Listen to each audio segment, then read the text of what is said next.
Good morning and welcome to Mayor David Berger's weekly press conference. Today is April 22nd. I am Amy Sackman Odom, Director of Community Development. Mayor Berger cannot be with us today, but I want to welcome all of you on his behalf to the City of Lima's press conference.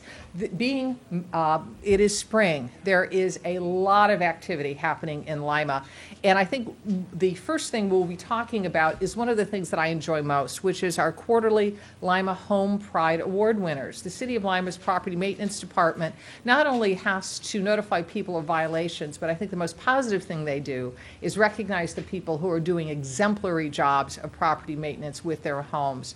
To get that started, I'd like to ask our property maintenance staff to come up, and Pete White, who is our supervising property maintenance inspector, to introduce our award winners.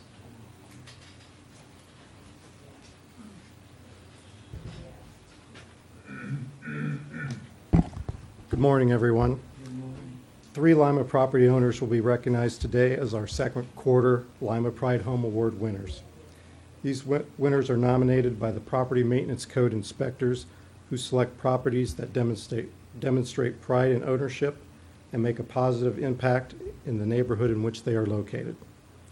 Each winner will receive a plaque with a photo of their home and a yard sign similar to this one that they can display for the quarter.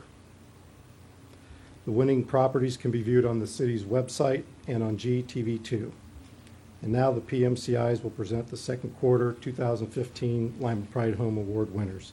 First up is our North Area Inspector, Chase Falke.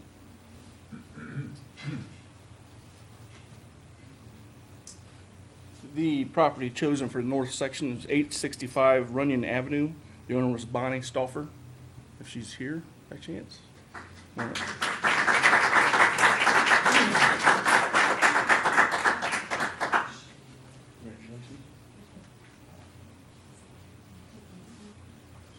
Is there anything you'd like to say? How long you've been there?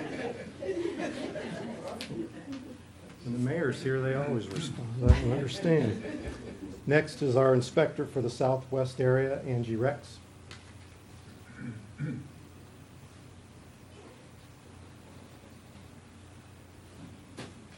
The property that was chosen for this quarter in the southwest section is located at 1028 West Spring, and the owner is Maxine Hubbard.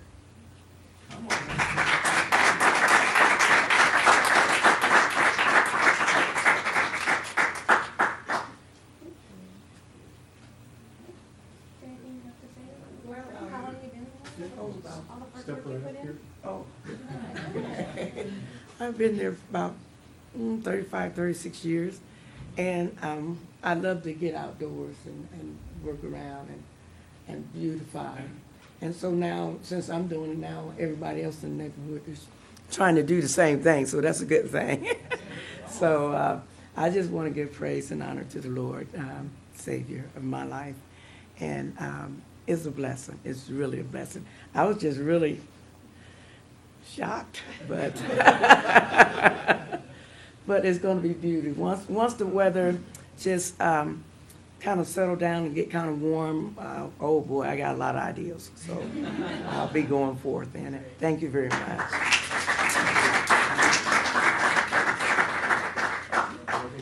Sure.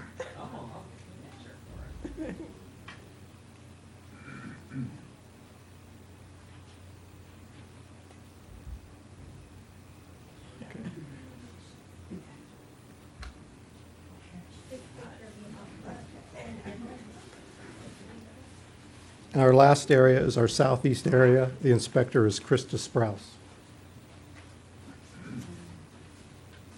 Good morning. The property selected for the southeast area is 1205 Fairview, and it's owned by Errol and Cynthia Remy.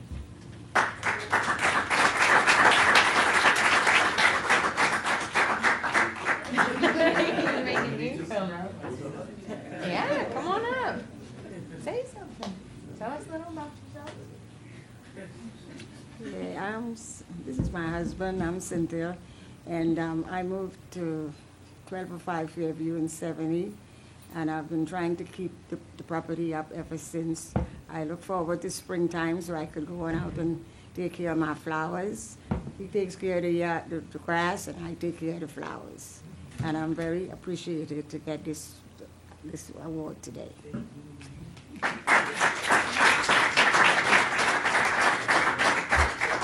Well, I'm thankful to be present to get this award because I've been looking in other people's yards, and when I pass in and I, take a little glimpse and I say, but wait, how did we set up bushes there in the yard, and I be cleaning our yard all the time, and I never get one of those things.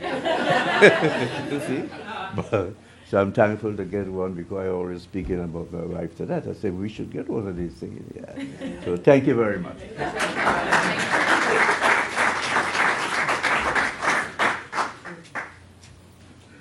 Thank you very much, and thank you to our award winners for their exceptional efforts. It's always a fun event when we can recognize you. We'd now like to recognize the city-county partnership, and there's a whole half a room of people I'd like to call up here to talk about some efforts, some anti-property theft efforts where the city and county are working jointly to prevent people from basically moving into properties they do not own. I'd like to first recognize Angie Rex, who I promise she didn't have to say anything, but I'd like her to come up, please. Angie Rex is our property maintenance inspector who began to become aware of groups of persons moving into vacant homes that had been actually boarded or indicated by the City of Lima as that they were part of our specified parcel program. When she began to be aware of that, she then made contact with the county to verify ownership. We found that some of these people were moving in without ownership, and it immediately triggered a cooperative action between the county and city to protect your properties and to keep this from occurring. I'd like to invite up our, I kind of always get this backwards, our county treasurer, Rachel Gilroy, to talk about some of the changes they've made in their policies.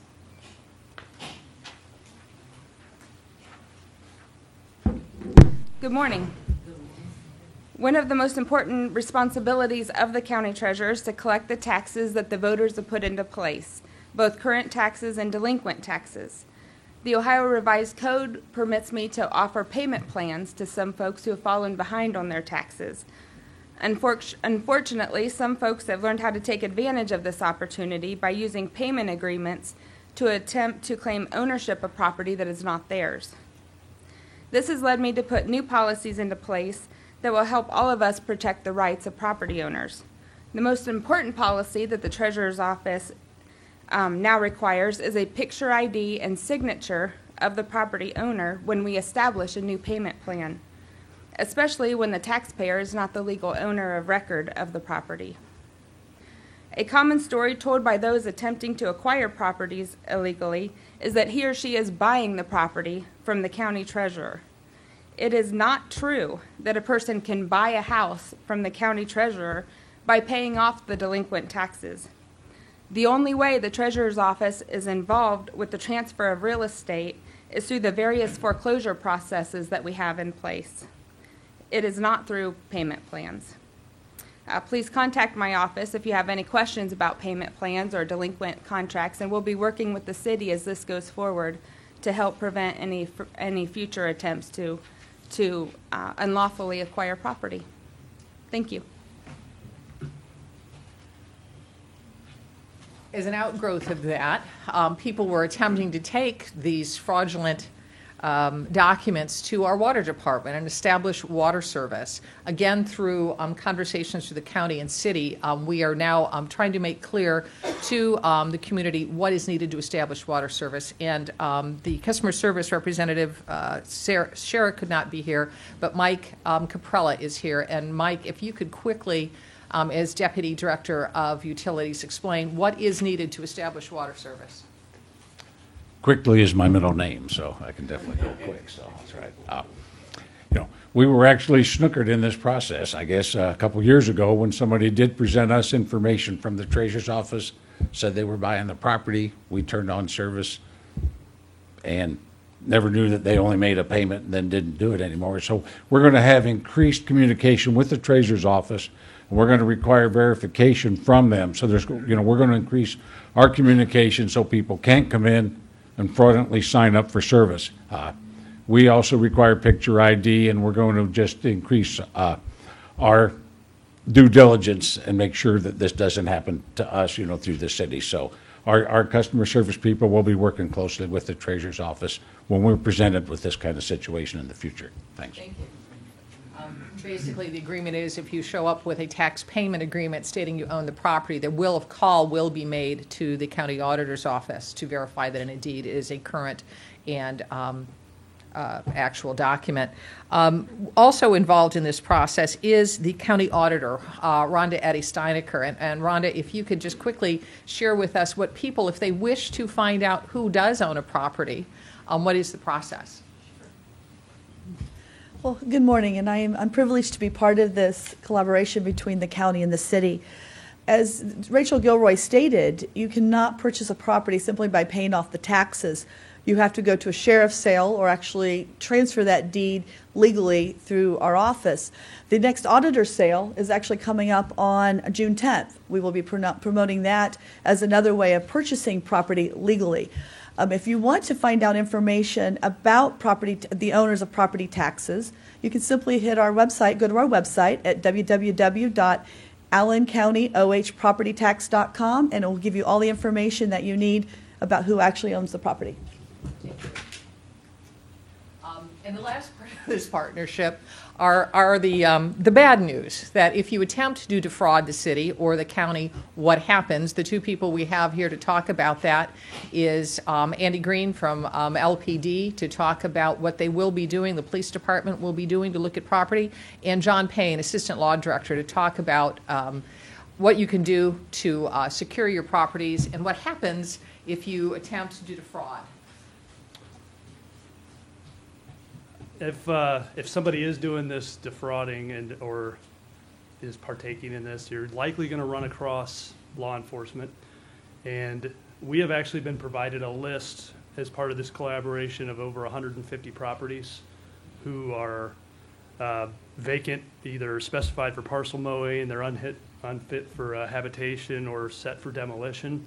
And we're checking those properties. And if we find anybody at those properties, we're going to ask them for proof of authority to be there, either that they live there, they've purchased it, or proof of authority from the property owner themselves that gives them permission to be there. Anybody that is there illegally can face criminal trespass charges, and John will tell you about those. Yes, as Andy had mentioned, I just want to make it clear that our office will be prosecuting those individuals who are on property without permission. It's a criminal trespass charge.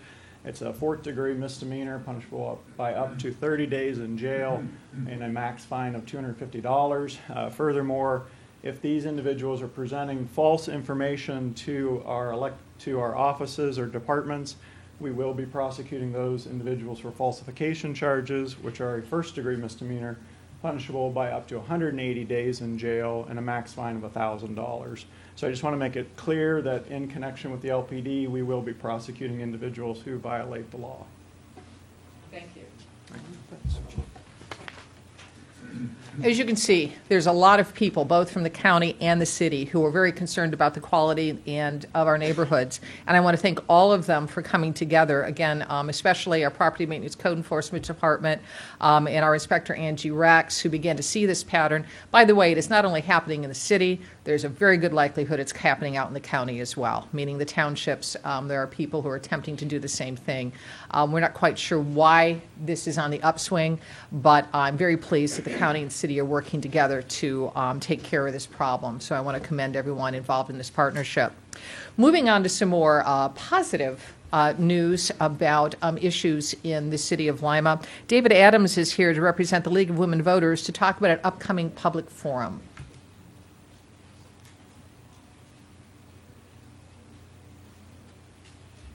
Thanks. Before I begin, I would like to publicly state that I am the owner of record of 430 South Charles Street.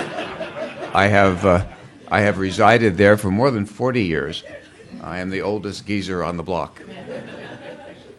I'm also the secretary of the board of the League of Women Voters, and am here this morning to talk to you a little bit about an upcoming event, which actually is Wednesday, April 29th, which would be a week from today, if my calendar is correct. That will be at 7 o'clock in the evening at the Red Cross. The principal speaker will be Beth Seibert, who would otherwise have been here to talk about this program, but she is busy with the U.S. Department of Agriculture this morning and had to be there. This is the topic of this public forum, which is free and will feature some refreshments, so keep that in mind as well, is water resources. Beth is the Stormwater and Watershed Programs Coordinator with the Allen Soil and Water Conservation District. She will be providing background information and will lead the discussion. This is intended to be a conversation rather than a lecture, so we hope that those who come will come with some interesting questions and comments. Beth will explain how state and federal water quality standards are established and how they are being implemented and enforced. So we're talking about enforcement here. She will also outline practices and initiatives for water pollution prevention, both locally and across the state. The meeting is co-chaired by League members Candy Newland and Beth Seibert. The event is free, as I mentioned, and open to the public. It will be 7 o'clock next week, Wednesday the 29th, at the Red Cross Chapter House. And may I put in a couple other plugs? Today at noon at the Chamber of Commerce, the 118th Public Forum Dialogue Lunch for elected and appointed and self-appointed public officials. That will occur at 12 o'clock at the Chamber just down the street. We will be done a little before 1 o'clock because many of our participants have actual day jobs and have to get back to work. And as maybe someone's here this morning to talk about the Ottawa River cleanup, but that's coming up this Saturday. Red Cross registration begins around 8:15 or so, and for your efforts, free T-shirt and lunch. Thank you. Thanks. David Adams remains involved in a variety of different community efforts, and we appreciate that. On to more positive things happening this spring. Free Comic Book Day. I even get excited about that. Mark Broker is here to talk about it.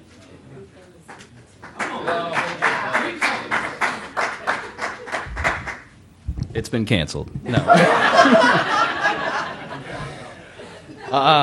Saturday, May 2nd. It's always the first Saturday in May is Free Comic Book Day at Alter Ego Comics at 230 North Main Street right here in downtown Lima. And the big headline this year is that we're giving away 20,000 comic books this year. That is an ambitious goal of mine. It is our 10th anniversary this year, so 10 years in downtown Lima. We started over on Elizabeth Street and moved over to Main Street in 2009, so we're celebrating our 10th anniversary this year. So part of that is that each visitor to the shop, each of you, will be able to choose 10 different free comic books, and that's more than we've ever done before. It's usually 4 or 5. This year it will be 10. So it's a great opportunity to discover how cool and awesome comics are, either for yourselves or your children or grandchildren. I do want to mention that it's a national event with more than 5.6 million comics being given away around the world on May 2nd. The comics that we'll have run the gamut of everything, with characters like the Avengers, Batman, Peanuts, for those of you that are old enough to remember, David, and stuff for grown-ups like The Strain and a sequel to the movie Fight Club, if any of you are Fight Club fans, and more stuff like Superman and Sonic the Hedgehog, all kinds of cool stuff. We've had tremendous support from our neighboring downtown businesses over the last 10 years, and I wanted to find a way to involve them on a new level this year. So there are several locations that will have a comic book exclusive to their location. So in addition to the 10 that you can get at Alter Ego, you'll be able to get a free comic book at the Fat Cat Diner, the Met, Nitz's, the Meeting Place on Market, the 419, and the Lima Public Library. And we also have participation from a business that's not open yet. The Hollander Deli was hoping to be open by this date. They stepped up and said, we want to participate. So they purchased some comics, which will be available at Nitz's. So we have lots of stuff going on at neighboring businesses, including Some of our newer businesses, we've got giveaways that are happening at Age to Perfection, which is the new antique store over on Elizabeth Street. They're giving away a Star Wars themed desk that she's kind of rehabbed, so that's going to be super cool. Not one per person, but one, so you go and enter for that. And then 2 doors down at For the Love of Quilts, which is actually in my old spot, the spot where Alter Ego started at 115 North Elizabeth. She's giving away a superhero lap quilt. So all kinds of cool stuff happening at businesses throughout downtown Lima that day. So 10 years in downtown Lima, 10 free comic books at Alter Ego, plus the opportunity to get 6 to 8 more at other locations. And oddly enough, there are 10 participating businesses in this year's event. So the day is first and foremost about comic books, how awesome they are, and again, as I mentioned earlier, how they're for everybody. But we have some really cool stuff happening in addition to that. The Buckeye Video Game Truck, which is another relatively new business in town, is going to be out in front of the shop from 10 a.m. until noon. We're going to have face painting from ArtMe, which is a really amazing face painting company. They do some phenomenal work. We're going to have a photo booth with comic book props like Wolverine claws and Captain America shields for people to get their pictures taken with. We'll have over a dozen costumed characters available for photo ops. That's more than we've ever had before, and that's one of the best parts of the day. If you've ever been out, kids love getting their pictures taken. Kids and adults. Now, who are we fooling here? Kids, everybody loves getting their picture taken with people like Batman and Captain America. So definitely come on out for that. And we always encourage everyone to dress in costume as well. So you may be harboring some deep-seated desire to put on that Superman suit and come downtown. And again, the kids love dressing up in costume that day. So Saturday, May 2nd, it's a week from this Saturday, 10 a.m. to 4 p.m. at Alter Ego Comics. Again, 230 North Main Street, right up the street here. And for more information, all of the details are available on our Facebook page, which is facebook.com/Alter Ego Maniacs. Thank you. What an incredible day for Lima on May 2nd for Free Comic Book Day takes over downtown. It's pretty exciting. More exciting news about positive things happening in Lima. Bob Riepenoff is here to talk about Genesis Garden and their efforts to partner with the Activate Allen County program and other positive food-related items in Lima. Thank you. And I live around the corner from Dave, and I will affirm his statement. He is the oldest skeezer in the neighborhood. But we appreciate him being in the neighborhood. I'm simply here to ask the community's help for the Genesis Garden to get a grant. We've submitted some paperwork for Seeds of Change. And we're attempting to get a grant to build a hoop house. The Genesis Garden is a joint venture project with LCC and the Knights of Columbus. And the garden is actually on land, LCC's land, in between the two buildings. We started this last year. And what we're attempting to do is to grow vegetables to donate to the mobile produce market that visits the food deserts. The food bank has to buy those vegetables usually, and sometimes they sell them at a loss. So the idea is that if we could get enough produce on the bus, they would save them a lot of money and keep that project going, which I think is an extremely helpful program for our county. So we've got involved with Activate Allen County to do that. Our first year was last year. We did okay, but we had to do a lot of soil preparation this past year. And we're hoping to maybe produce 2,000 to 4,000 pounds of produce this coming year.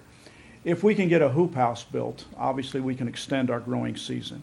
And so that's our goal. We have a large piece of land that LCC has given us, and with their help and a lot of our Knights of Columbus members, we're attempting to grow 7 or 8 different types of vegetables. So if we ask people if they would just go to, there's a website called seedsofchangegrant.com, seedsofchangegrant.com, and then there's a voting process. And basically you hit vote, it flashes a page, you type in Genesis Garden 45805, then it'll bring up a picture of our garden, and then you simply vote.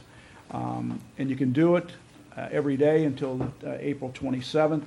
And then I guess there's approximately 50 that will be judged by judges. to see who gets the grant. There are about 35 grants ranging from $1,000 to $20,000. We've received a small grant earlier, and we've got some seed money from the Knights of Columbus, but we're attempting to get larger funding just for this hoop house. So anything anybody in the community can do, if you can get on that website, I'd appreciate it, to see if we can grow as much produce as possible for the community. So, okay, thank you. That's great. I'll leave some of these here. Super. So remember, folks, vote early, vote often. Seeds of Change for online. And by the way, any of these Pride winners, if Yes. they want to come out and work, That's right. clean up our So Bob is saying not only vote, they'd be more than happy to have a little of your elbow grease at the garden this year as well. I'm talking about growing things in Lima, Ohio. Rick Stolle is also here to talk about the city's Arbor Day activities.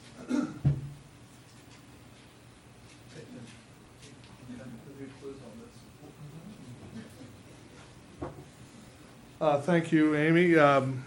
The last Friday of April in the state of Ohio is designated as Arbor Day. For the last 8 or 10 years, we have been visiting different schools throughout Lima and getting their students involved in our Arbor Day festivities, which is generally visiting the site, getting with the kids a couple months ahead of time, giving them brochures and information about Arbor Day, letting the teachers incorporate that into the curriculum. Then we come out on Arbor Day, which is Friday the 24th, this coming Friday.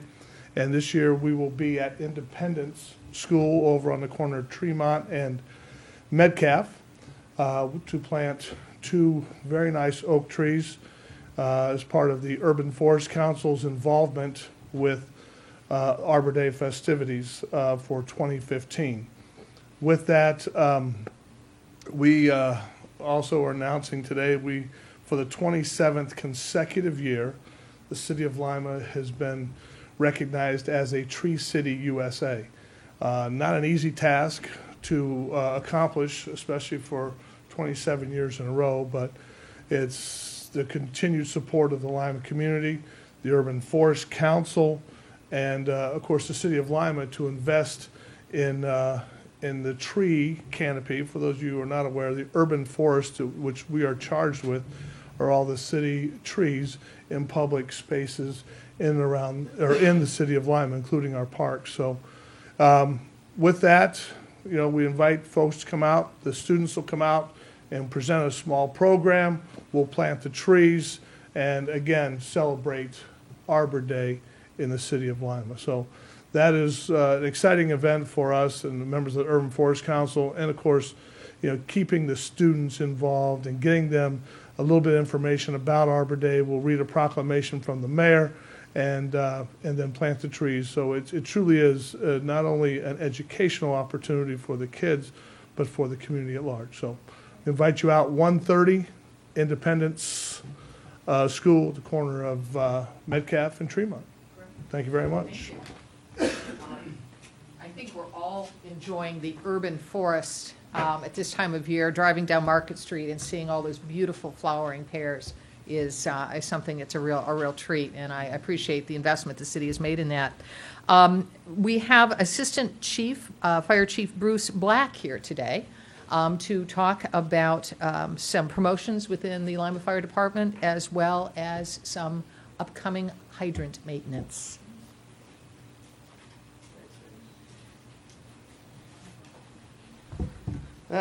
Good morning, everybody.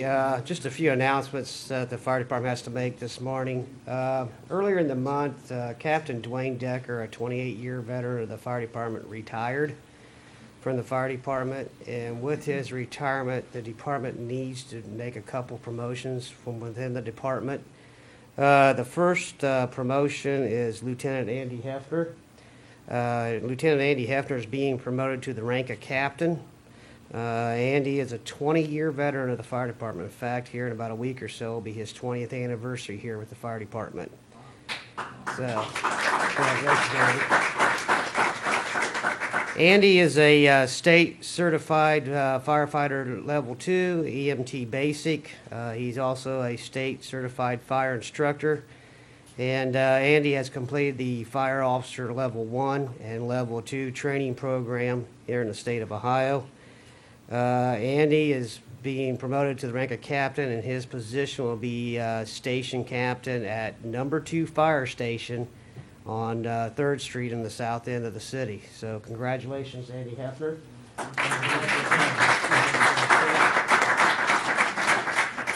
I'd like to thank the mayor, Amy, chief, and Lima Fire Department for the recognition of a promotion.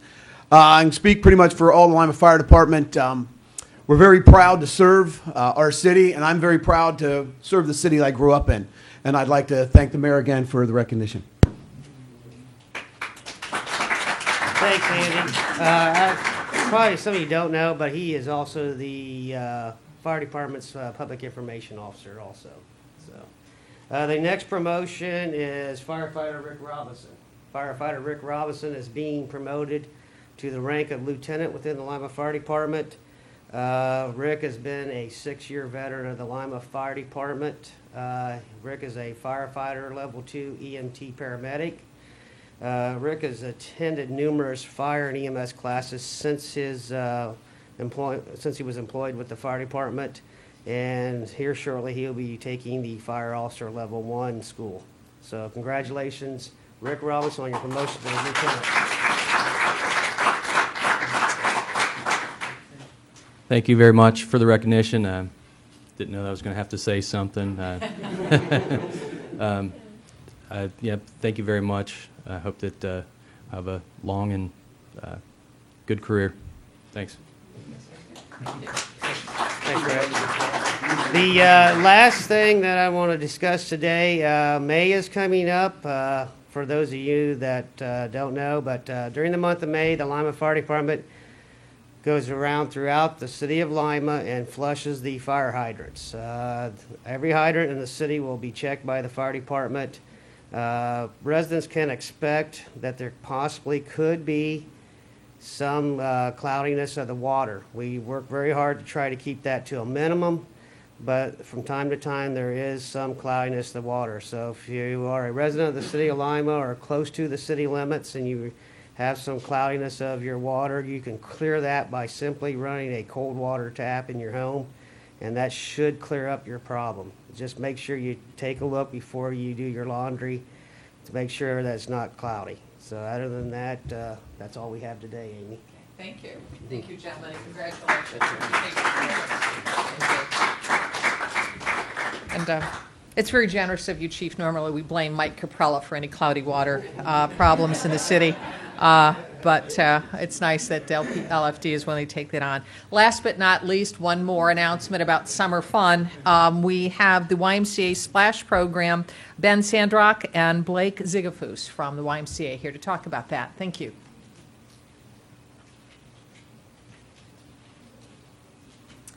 Well, we have some really cool things happening at the Lima Y this spring and summer.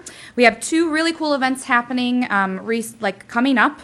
This Saturday will be our Healthy Kids Day. It is a national event, so hundreds of Ys across the nation team up with various organizations to host the event in various capacities. And we are hosting ours this Saturday from 10 a.m. to 1 p.m. It is free. For parents and children. To kick off the event, we'll have a 1-mile fun run, and the kids that complete that for the first 100 get a free t-shirt. There'll be lots of agencies there hosting booths. Ultrasound will have a bounce house. There'll be local hospitals and parks, lots of animals. There's going to be a clown and the beanie. So it'll be a fun day for kids and their parents. We do ask that if you bring your kids, just kind of be around to chaperone them, and it'll be exciting. So we're looking forward to that and hope to see you there from 10 to 1 this Saturday. We also have our regular annual Splash Week coming up in June. May is the YMCA National Water Safety Month. So we are going to be hosting our Splash Week from June 1 through 5. We're going to be learning safety skills, which will help kids understand what to do and how to be safe in and around water. We'll be teaching them skills such as front and back floats, how to enter and exit the water safely, how to properly wear a life vest, and boat safety and things like that. The event is $5 for all 5 sessions. We do know that some kids will still be in school, so we're offering evening classes, and we're also offering classes during the day for those who are out of school. So looking forward to that. Registration's open now, and I think Ben has some things to say. Yeah, and the other thing that we wanted to touch on is being a part of the community and partnering with Lima. Anytime we have something exciting coming up, we want to celebrate together. And so a week from tomorrow, April 30th at noon, we are going to be celebrating kind of the last phase of our transition into the new YMCA logo. We've been saving up for our outside sign, and so the logo changed about 4 years ago. Last time the logo had changed was in 1967, and so this is the last phase, and it's the part that's out front. And so we're going to have a ceremony at noon. It's going to be staff members. There's a group of local pastors that are going to come, and we're inviting the community, whoever would like to be there, and we just want to celebrate kind of what the Lord is doing at this YMCA. And so we'll have a time. It's going to be probably around an hour, and we'll have coffee and cookies. That usually gets more people to come. And so this will just be a cool time. We're also going to raise a new American flag that day, and so it'll just be kind of a neat celebration. And then the last thing that I just wanted to touch on is that for all the college kids that are coming home, we have a summer membership, and we want the kids that grew up in the Y to be able to come home and be a part of it for those 3 months. And we don't just limit it to that age. We sell 3-month summer memberships for anybody. So I have all of that information, and we hope to see you at Healthy Kids Day, at the new sign ceremony, and then at Splash Week. And one of the cool things about what Blake does, and I think this is a crazy number, we taught 1,241 kids to swim last year at the YMCA. And so what a really cool thing that she is doing at the pool over there, and I think that she's doing such a great job. So, and it's $5 to come over, and yeah, just exciting times. Thank you. Thank you.